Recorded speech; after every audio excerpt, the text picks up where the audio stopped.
Hello दोस्तों, आज हम लोग देखेंगे संख्याओं में भाग संक्रिया, डिवीज़न ऑन नंबर्स। तो हम लोग देखते हैं। चलो हम लोग यहाँ मान लेते हैं, माना किसी संख्या, माना कोई संख्या है ए है, माना कोई संख्या ए को संख्या बी, कोई संख्या ए है उसको संख्या बी से विभक्त करने पर भागफल उसका कितना आ जाएगा? भागफल क्यू आता है और तथा उसका शेषफल क्या होता है? आर होता है। तो हम इसके लिए हम लोग फार्मूला लिखते हैं। ये हमारे पास इसका फार्मूला हो जाएगा। हम लोग इसको लिख देते हैं। पहले देखो क्या लिखते हैं हम लोग इसको। ये हमारा भाज्य हो जाएगा, भाज्य हो जाएगा। इसको इंग्लिश में बोलते हैं डिविडेंट, डिविडेंट बोलते हैं, डिविडेंट बोलते हैं। और बी जो हो जाएगा हमारा क्या हो जाएगा? भाजक हो जाएगा। इसमें बहुत ज़्यादा कन्फ्यूजन होती है, इसलिए मैं आपको लिख के बता दे रहा हूँ। ये भाजक हो जाएगा, डिवीज़र हो जाएगा, डिवाइज़र जो होता है वो हो जाएगा ये। और ये जो क्यू होगा हमारा, ये क्या हो जाएगा? इसको हम लोग भागफल बोलते हैं। ये हमारा भागफल हो जाएगा। इसको भागफल को इंग्लिश में हम लोग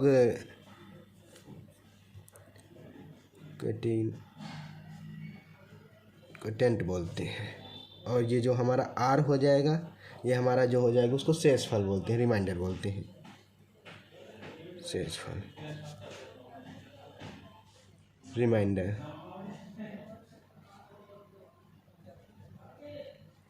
ये हमारा रिमाइंडर हो गया। अब हम लोग इसको अगर उस फॉर्म में लिखेंगे, मतलब हम लोग इसको उस भाग के फॉर्म में लिखें तो कैसे लिखेंगे?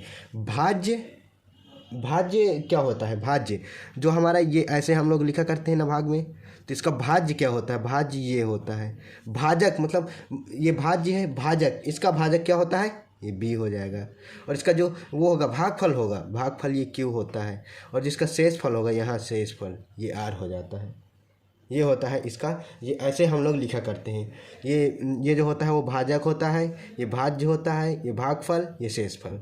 बहुत ज़्यादा इसमें कन्फ्यूजन होता है भाज्य भाजक भागफल में। तो मैं आप लोग को एक ट्रिक बताता हूँ। आप लोग ऐसा समझिए, भाज्य मतलब भाज्य जिसको काटना है, भाज्य जिसको काटना है, भाजक, भाजक जो काट देगा, मतलब जो इसको काट देगा उसको ये भाजक, मतलब इसी से कटेगा ये, तो भाजक। और भागफल तो अब ये हो गया। और शेषफल तो आपको पता ही होगा कि ये शेषफल होता है। इसका कुछ फार्मूला भी होता है। हम लोग इसको एक फार्मूला में इसको हम लोग ऐसा लिख सकते हैं क्या कि नहीं लिख सकते हैं? इसको हम लोग ए बराबर इसका गुणा करें और इसको जोड़ दें तो इसके बराबर होगा कि नहीं होगा? होगा, ज़रूर होगा। ए क्यू सॉरी बी क्यू और प्लस आर, क्योंकि जब इससे से गुणा करते हैं तो ये इसी के बराबर ही होगा। और ये जो ये आर होगा जीरो से बड़ा होगा या बराबर होगा, और बी से छोटा होगा। बी से बड़ा नहीं होगा आर कभी, ये इसकी कंडीशन होती है, ये इसकी कंडीशन हो जाएगी। तो हम लोगों ने देख लिया इसको आज। अब इसको एक फार्मूला में भी हम लोग लिख सकते हैं। भाज्य बराबर, ये भाज्य बराबर, भाज्य मतलब ए बराबर, इसको हम लोग ऐसे लिख देते हैं, भाजक गुणे भागफल प्लस शेषफल। ये हमारा फॉर्मूला हो जाता है। अब हम लोग अब आगे इससे रिलेटेड कुछ क्वेश्चंस हम लोग देख लेते हैं। क्वेश्चंस देखें, चलिए हम लोग एक कोई उदाहरण ले लेते हैं। हम लोग यहाँ कोई उदाहरण ले लें। हम लोग 1043 को किसी संख्या से भाग देने पर भागफल, ये हमारा क्या हो जाएगा? ये मतलब हमारा ये किसका वैल्यू हो जाएगा? ये ए का वैल्यू हो जाएगा। को किसी संख्या से भाग देने पर, वो संख्या हमको नहीं पता किस संख्या से भाग देना है, उसका जो भागफल होगा, इसका भागफल क्यू बराबर क्या है? क्यू 11 दिया हुआ है और जो शेषफल है वो 20 है। इसका शेषफल मतलब आर बराबर 20 है। तो हमको यहाँ जो फाइंड करना है उसे क्या फाइंड करना है? हमको यहाँ भाजक इसका फाइंड करना है। भाजक क्या है यहाँ? बी, मतलब हमको बी फाइंड करना है कि क्या होगा। तो हम लोग सिंपली इस वाले ये वाले फार्मूला में हम लोग रख देंगे और हमारा क्वेश्चन वो हो जाएगा, सॉल्व हो जाएगा। ये वाले फार्मूला में हम लोग ए बी माने तो ये वाला फार्मूला, ये एक ही दोनों फार्मूला, इसको हिंदी में लिखा है, इंग्लिश में लिख दिया। अब हम लोग यहाँ रख देते हैं 1043 बराबर बी के जगह बी कुछ नहीं है तो बी को बी रख देंगे। क्यू के कितना है 11 और ये प्लस 20 ऐसे लिख देंगे हम लोग। अब इसको हम लोग सॉल्व कर लेंगे।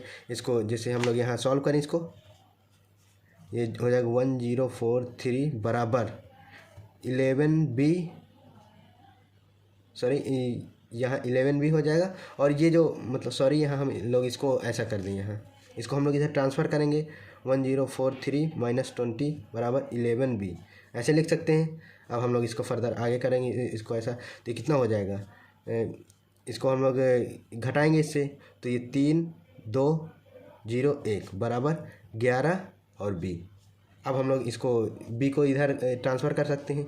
b बराबर इसको हम लोग इधर कर दें 1023/11 कर दें, क्योंकि ये इधर इसको ट्रांसफ़र कर दिया हम लोगों ने। इसको मैंने इधर लिख दिया है, इसको आप कहीं भी लिख देंगे, बात एक ही होती है। अब हम लोग यहाँ, अब वो मैं आप लोग को पीछे बताया था कि 11 से हमें सॉल्व करने के लिए क्या मैंने आप लोग को टेक्निक बताई थी। अब आप यहाँ लगा सकते हैं टेक्निक कि ये 11 से पूरा कटेगा या नहीं कटेगा। तो हम लोग देख लेते हैं इसको टेक्निक क्या बताया था मैंने आपको। 1 2 3 है जैसे, तो मैंने क्या बताया था, इसको ऐड करेंगे, इसको ऐड करेंगे, और इसका अगर माइनस आ रहा है तो देखो 0 और 3 करेंगे 3, और ये -3 बराबर 0, मतलब ये 11 से पूरा कट जाएगा। तो हम लोग यहाँ 11 से इसको काटते हैं, यहाँ हम लोग यही भाग वाले फॉर्म से काट लेते हैं हम लोग। 11 1 0 2 3, अब कितना जाएगा, ये 9 बार ले लेंगे, 99 हो जाएगा। और ये कितना हो जाएगा 12, ये नहीं कटेगी यहाँ से, तो ये 12 9 3 12 हो जाएगा, और ये 0 बचेगा, ये 3 और ये 33 हो जाएगा, ये 3 बार में 33, ये कट गया हमारा, ये 0 0 आ गया। तो हमारा जो b का वैल्यू हो जाएगा वो 93 होगा। हमारा b का जो वैल्यू आ गया वो हमारा 93 आंसर आ गया। देखा कितना इजी था। ऐसे ही हम लोग इसको सॉल्व कर लेंगे और एकदम बहुत ही मज़ा आएगा ये सब सॉल्व करने पे। अब आप लोग देखते हैं, हम लोग अब दूसरा कोई क्वेश्चन देख लेते हैं। हम लोग किसी संख्या को समझो, अब हम लोग मान लेते हैं कोई संख्या है हम लोग को, यहाँ हमारे पास क्या है संख्या, ए हमारे पास पता नहीं है क्या है। किसी संख्या को 195 से भाग देने पर, मतलब भाग देने पर ये क्या हो जाएगा, ये मतलब ये भाजक हो जाएगा। भाजक को हम लोग b बोलते हैं। किसी संख्या को 150 भाग देने पर 47 शेष बचता है। अब शेष क्या है, r, हम लोग r यहाँ 47 बचता है। तो हमें पूछ क्या रहा है, तो इस संख्या को 15 से भाग देने पर, अब इसी संख्या को 15 से भाग देने पर, ये हमारा पहला समीकरण होगा, ये दूसरा हो जाएगा। 15 से भाग देने पर शेष क्या बचेगा, तो हमारे पास इसी संख्या को भाग देने पर ये r बराबर क्या बचेगा। अब हमारे पास यहाँ उस संख्या को हमें फाइंड करना है, तो पहले हम लोग एक संख्या फाइंड कर लेते हैं। कोई संख्या है हमारे पास, ये a निकालना है, तो हमारे पास इसका फॉर्मूला क्या होता है a का, ये देखो हमारे पास क्या होता है, ये वाला फॉर्मूला हम लगाएंगे, a बराबर BQ प्लस r, ये वाला फॉर्मूला लगाएंगे हम लोग। तो हमारे पास क्या हो जाएगा, अब हम लोग यहाँ देखें, ये a बराबर क्या हो जाएगा हमारे पास, ये b का वैल्यू हमारे पास क्या है, ये है 195, और q हमारे पास नहीं दिया हुआ है, q को हम q लिख देंगे। और जो हमारे पास क्या होगा, यहाँ जो प्लस जो r आया है वो 47 है। ये हमारे पास, ये हमें वो संख्या मिल गई, हमें पता चल गया कि ये वो संख्या है जिसका ये है। तो अब हमको इसी संख्या में 15 का भाग देने पर क्या होगा, अब हम लोग इसी संख्या में अगर ये 15 का भाग दे दें तो क्या होगा, यहाँ ये पूछ रहा है हमसे। तो अब देख लें हम लोग कि क्या होगा। तो हम लोग इसको देखें, अब यहाँ ये संख्या है हमारे पास, इस संख्या को हम लोग यहाँ देखते हैं। a बराबर ये जो हमारे पास है 195Q और प्लस 47। तो हम लोग इसको ऐसा करते हैं कि हम लोग इसको अगर 15 से कोई ऐसे गुणा कर दें किसी चीज़ से, जो कि 15 और उसका गुणा करने से ये आ जाए, तो देखते हैं हम लोग इसको, हमको लोग डिवाइड मतलब इसको किसी से गुणा करके देखते हैं कि आता है कि नहीं। तो हम लोग अगर देखें इसको 15 या 45, मतलब अगर हम 15 गुणे 13 करें तो ये इतना आएगा। देखते हैं एक बार करके देखते हैं, अगर आएगा तो हम लोग इसको वैसे ही डिवाइड कर देंगे 15 गुणे 13। तो 13 5 65, 5 6 13 कम 13 13 6 19। ये देखो x95 आ गया। तो हम लोग इसको ऐसा लिख सकते हैं कि नहीं लिख सकते हैं कि मतलब इसको हम लोग लिख दें 15 गुणे 13, और ये क्यू तो रहेगा ही, क्यू दोनों के साथ रहेगा, प्लस अब इसको हम लोग भी, इसको भी अब वैसे ही हम लोग कर लेते हैं। 15 × 45 कर लें अगर इसको, 15 गुणे 3, 15 × 45 और 2 बच जाएगा, प्लस 2 कर देते हैं हम लोग। अगर ऐसा करें हम लोग तो हम लोग यहाँ क्या कर सकते हैं, इसको a बराबर 15, इसमें दोनों में से 15 15 है तो कॉमन ले सकते हैं, हाँ ज़रूर ले सकते हैं। 15 और ये गुणा में रहेगा 13q प्लस 3 और ये प्लस 2 हो जाएगा। ऐसा लिख सकते हैं कि नहीं लिख सकते, लिख सकते हैं। तो अब हमारे पास क्या हुआ, यहाँ ये हमें किसी चीज़ का फॉर्मूला दिख रहा है कि नहीं दिख रहा है, दिख रहा है, यही फॉर्मूला दिख रहा है हमको, ये वाला, यही देखो a की जगह ये है और ये जो b है, ये देखो ये b हमको दिया हुआ है जो क्वेश्चन में, ये दिया हुआ है, और जो ये q है, q क्या होगा हमारे पास, ये q जो इतना है और ये r, तो हमें ये r हम लोग मानेंगे इसको, ये r है। तो हमें पूछा क्या है इसमें कि जो 15 से उसी संख्या को, इस संख्या को 15 से अगर हम लोग वो करें, डिवाइड करें तो कितना शेषफल आएगा, ये शेषफल आएगा 2। ये हमारे पास आंसर आ गया है। इसका शेषफल जो होगा,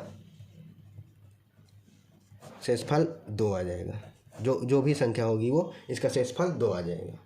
देखा कितने एकदम इजी तरीके से हम लोगों ने सॉल्व कर लिया इसको। अब हम लोग कुछ देखते हैं कि कुछ फार्मूलाज होते हैं जो कि हम लोग मतलब उन लोग का बहुत ही यूज होता है, तो बहुत ही इम्पोर्टेंट, जैसे a + b का होल स्क्वायर, a - b का whole square, a² - b², a + b का होल क्यूब, और ये a + b का होल क्यूब, a - b का whole cube, a³ - b³, a³ + b³। ये ऐसे कुछ फार्मूलाज होते हैं जो मतलब इनका यूज़ बहुत होता है। तो मैं इन फार्मूलाज को मैं ऑलरेडी अपने वीडियो में बता चुका हूँ, जिसका लिंक आपको ये आई बटन में दिख जाएगा। तो आप लोग उनको ज़रूर देखें, उस वीडियो को ज़रूर देखें, तभी ये आपको समझ में आ जाएगा। तो उसका जो लिंक होगा वो डिस्क्रिप्शन में भी मिल जाएगा। चलिए, थैंक यू।